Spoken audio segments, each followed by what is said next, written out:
4.15 총선이 81일 앞으로 다가왔습니다. 총선에 출마를 이미 선언한 그리고 출마할 여야 주요 후보들 지역을 샅샅이 누비느라고 발걸음 상당히 바쁜데요. 먼저 저희가 주요 인사들의 모습 준비해봤습니다. 보시죠. 네, 안녕하세요. 많이 파세요. 네, 많이 파세요. 동교로 중요한 양반. 예. 아이고, 텔레비보다 더 잘생겼네. 테레비보다 더 젊게 보이죠. 더 잘생겨서 피부가. 테레비 나오는 분이 우리 형님이요. 그래, 형님이 그냥 말이야. 아, 그럼. 그러니까 배가 더 젊을 수밖에. 이 소리. 감사합니다. 네, 고맙습니다. 그러면 양보해 주시는 애쓰세요. 네, 이낙연 전 국무총리 그리고 오세훈 전 서울시장의 모습을 보고 왔는데 지금 이 전 총리 출마하는 서울 종로 그리고 오 전 시장이 출마하는 서울 광진을 이번 총선의 최대 승부처, 최대 격전지가 될 것이라는 전망이 나오고 있습니다. 그래서 저희가 이 승부처들 하나하나 살펴보도록 하겠습니다.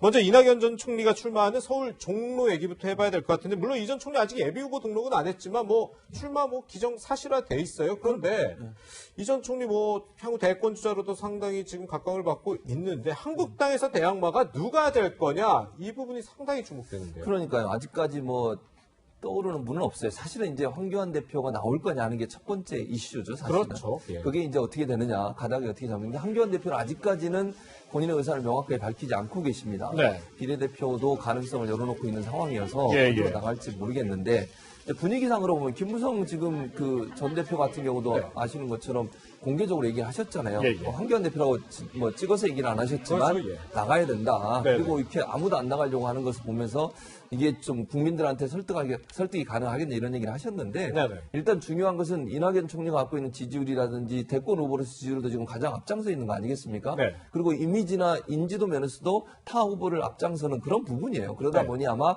나서기가 쉽지 않은 부분이 있지 않나 하는 생각은 듭니다. 네네. 그래서 황교안 대표가 어떻게 되느냐가 첫 번째 이슈가 되기 때문에 지금 상황에서는 다른 후보들이 나오기가 어려운 상황이 아니겠나. 황교안 대표가 정리를 하고 그 다음에 누가 나올지 만약 황교안 대표가 나오지 않는다고 하면 누가 나올지 하는 부분이 결정되는 그런 수순을 밟지 않을까 이런 생각이 듭니다. 교수님 그런데 방금 보니까 이낙연 전 총리가 황교안 대표의 신사적인 경제 한번 펼치고 싶다. 그렇게 얘기하셨죠. 예, 사실상 황교안 대표 나와라 나 1대1 한번 붙자 이 얘기 아닌가요? 그렇게 보여요. 근데 네. 이제 그렇다 하더라도 본인이 앞서서 얘기해서 다른 당의 얘기를 제가 뭐라고 얘기할 수는 없지만 예. 전제로 말씀을 하셨는데 황교안 대표한테 나와도 된다. 이게 나오시면 좋겠다. 이런 의사를 표명한 것 같아요. 네. 근데 황교안 대표는 무엇이 당에 가장 도움이 될 것이냐를 판단해 보겠다 이런 얘기를 하셨어요. 그러면 아직은 결정하지 않았다는 얘기거든요. 네. 그러다 보니까 결국 이제 저런 모습이 자꾸 오래되면 네. 황교안 대표에게는 불리할 수밖에 없어요. 네. 이미지 자체가 피하려고 하는 게 아닌가? 네. 이런 이제 그 오해를 불러일으킬 수 있는 거 아니겠습니까? 네. 그래서 상당히 좀 자신감 없는 모습으로 비춰질 수 있기 때문에 네. 황교안 대표 입장에서 빨리 입장을 정리하는 게 필요하지 않을까 하는 생각은 듭니다. 네. 변호사님, 그렇다 보니까 이 황교안 대표가 이기는 험지를 찾는 거 아니냐, 아니면 다시 비례대표로 나오려는 거 아니냐, 이런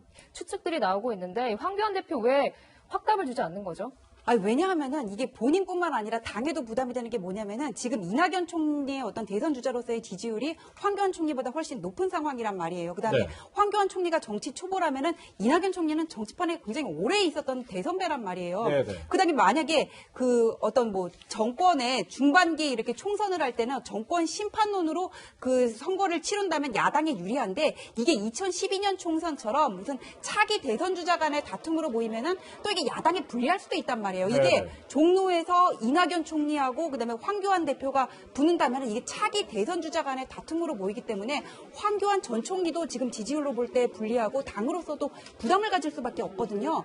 이런 점 때문에 고민을 하는데 제가 볼 때는 황교안 대표가 어차피 실기하고 기선제압 당한 거는 인정을 해야 되거든요. 네네. 굳이 무리해서 나간다기보다는 그렇다고 비례대표 자리로 가는 것도 이게 사실 명분이 없어 보이고 그냥 아예 불출마 선언을 하고 저는 지금 한국당에는 어떤 영양제를 먹는 것보다는 좀 다이어트가 필요하다고 예. 보거든요. 그래서 본인도 불출마를 선언하고 뭔가 지난 그 국정농단에서 책임이 있는 중진들을 중심으로 차라리 이 기회에 어차피 현역 50% 물갈이 한다 그러는데 네. 이 기회에 좀 빠지는 게 낫지 않을까. 과거에 2016년에 문재인 대통령도 부산에 불출마하셨던 걸로 알고 있거든요. 네네. 그런다고 해가지고 전체 전국 선거를 지휘를 하면 내가 대선 주자로서의 입지를 세우는데 또 이렇게 방해가 되는 것도 아니란 말이에요. 불출마를 예, 예. 한다고 해서 그런 가장 현명한 방법을 찾는 그 현명한 방법을 지금 모색하고 있지 않나 싶습니다. 네.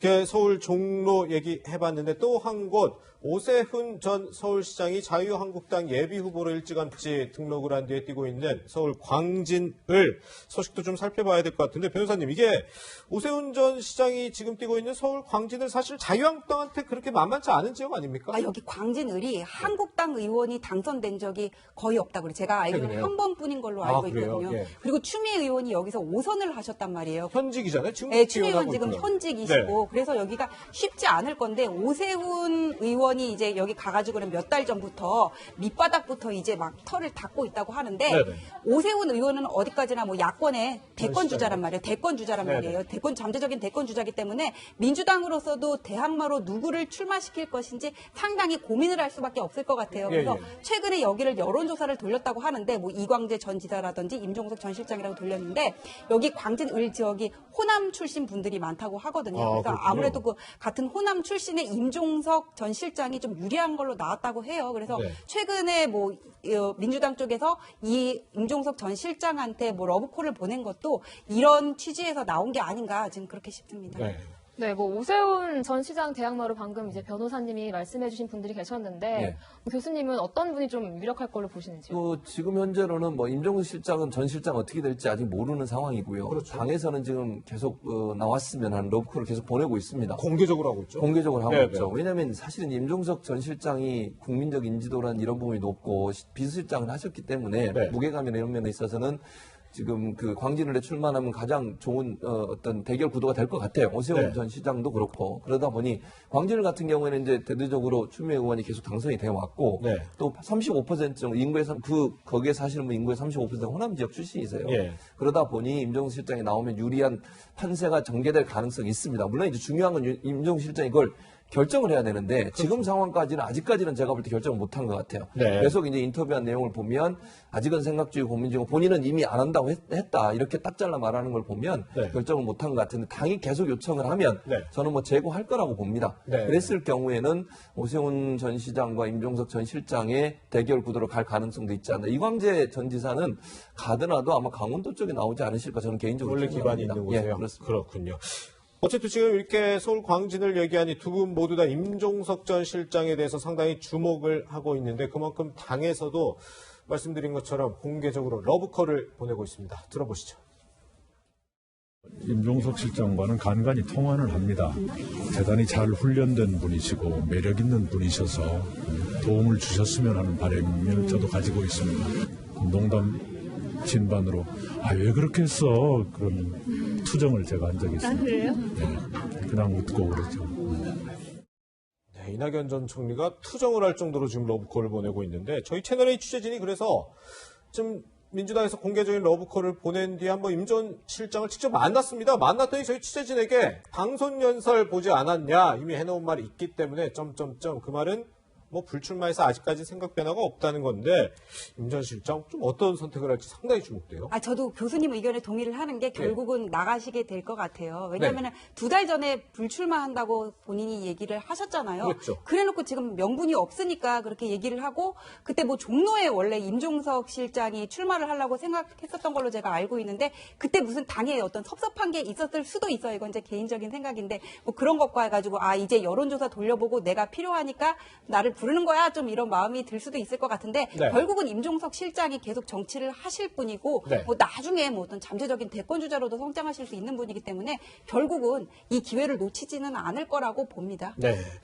지금 저희가 서울 두 곳을 살펴봤는데 서울 두 곳만큼이나 지금 뜨거운 지역이 있습니다. 바로 부산, 경남, 우리 흔히 PK 지역이라고 얘기하는 곳이기도 합니다. 지금 현 정부에서도 상당히 공을 들이고 있고 자유한국당 입장에서는 이곳만큼은 반드시 지켜야 되는 바로 그런 곳일 텐데 지금 주목받는 움직임이 하나 있어요. 사실 문재인 대통령 고향이 있기도 한 양산, 경남 양산에 지역구가 김포인 김두관 의원 보내겠다. 지금 민주당 김 의원도 사실상 마음이 굳혀져 가고 있는 것 그렇습니다. 같은데 이게 네. 상당히 지금 주목되거든요. 그럼요. 왜냐면 김두관 의원은 잘 아시는 것처럼 2장부터 출발한 사람이요. 그렇죠. 2장 하다가 그다음에 군수도 하고 남해군수하고 예. 그리고 경남도지사도 했습니다. 네. 그리고 행자부 장관도 했었고 그렇죠. 그러니까 입지전적 인물이죠. 예. 경남 지역에서는 사실 뼈가 굳은 사람이고 예. 거기가 고향일 뿐만 아니라 거기서 모든 정치적 활동들을 많이 했던 분이기 때문에 네. 지금은 김포에서 지금 의원을 하고 계시지만 이제 아쉬움도 있을 거예요. 본인이 지금 지역구에 있는 데서 계속하면 본인한테 유리한 상황이 계속 되지 않겠어요. 네. 그럼에도 불구하고 당 입장에서 봤을 땐 PK 지역이 지금 상당히 여론이 안 좋아지는 쪽으로 가고 있는 부분이 분명히 있기 때문에 그런 부분에서 김두관 의원이 경남 지역의 인지도나 아니면 지역 주민들과의 관계 이런 부분들이 좋기 때문에 김두관 의원을 중심으로 해서 새로운 바람을 일으키려는 의도가 있다고 저는 봅니다. 네. 그리고 양산 지역에서 일단 바람이 일어나면 전체적으로 부울경 전체에 영향을 미칠 수 있다는 생각을 하는 것 같고요. 그래서 아마 김두관 의원이 경상남도에서 가지고 있는 어떤 이미지 그다음에 지지율 이런 부분들이 작용을 해서 네네. 김두관 의원을 중심으로 해서 부울경 지역에 새로운 어떤 새로운 바람, 그러니까 민주당의 바람을 일으키려는 의도를 갖고 있지 않겠나 이렇게 보여집니다. 네, 한국당 이야기도 좀 해봐야 할 것 같습니다. 한국당에서는 일찌감치 PK로 나오겠다 선언한 분들이 있습니다. 바로 홍준표 전 대표와 또 김태호 전 지사인데요. 당 지도부에선 이를 두고 신경전이 만만치 않습니다. 그 모습 먼저 보고 오시겠습니다. 당의 지도급 인사들께서는 수도권 험지로 나와주실 것을 부탁드립니다. 고향 땅 영남보다는 수도권이 상대적으로 어려울 것입니다. 고향에 안주한다면 정치인으로서의 미래는 아마 다치고 말 것입니다. 지도자답게 대국적인 행동을 기대해 마지 않습니다. 변호사님, 당 내에서는 험지에 나가라 이렇게 요청을 하고 있는 것 같은데 홍준표 전 대표 그럴 생각이 없어 보이거든요. 네, 창녕에서 나간다고 지금 얘기를 하고 계시는데 당에선 계속 험지 출마를 얘기를 하고 있고 홍준표 대표는 무소속이라도 불사하겠다 이런 입장인 것 같은데 네. 근데 지금 김두관 의원이 경남 양산을로 간다고 한다면은 네. 홍준표 대표가 양산을에 가가지고는 빅매치를 해보는 것도 이렇게 퍼즐이 맞지 않나 그런 생각을 해보거든요. 그렇게 상상해 볼 굳이 수도 있겠네요. 홍준표 대표가 원래 동대문에서 국회의원을 하셨던 걸로 아는데 네네. 수도권으로 안 올라와도 원래 PK 지역은 아마 이번 총선의 승패를 결정한 중요한 지역이라고 할 수가 있는데 네. 여기 지금 김두관 의원이 내려간다는 거잖아요. 그러면은 한국당에서도 대선 주자금 중진이라고 할 수 있는 홍준표 의원이 PK에 있고 거기서 창녕이 아니라 양산을에 나가가지고는 승부를 걸어본다면은 좀 괜찮은 싸움이 되지 않을까 그냥 생각을 해봅니다. 네, 그렇군요. 어쨌든 지금 PK까지 지금 상당히 정치 지금 총선 뜨겁게 무르익고 있는데 또 한 가지 지금 보수 통합 얘기도 상당히 지금 진행이 되고 있습니다. 그런데 새로운 보수당 핵심 인물이죠. 유승민 의원이 어떤 선택을 할지도 참 관심인데요. 저희가 유승민 의원의 얘기 준비해봤습니다. 누가 오든 크게 개의치 않고 있습니다. 보수재건 전체가 어디 방향으로 가는지 보고 그 안에서 이제 제가 할 역할이 뭔지 그런 걸 보겠다는 그 정도의 뜻이고 아직은 무슨 결정된 건 전혀 없습니다.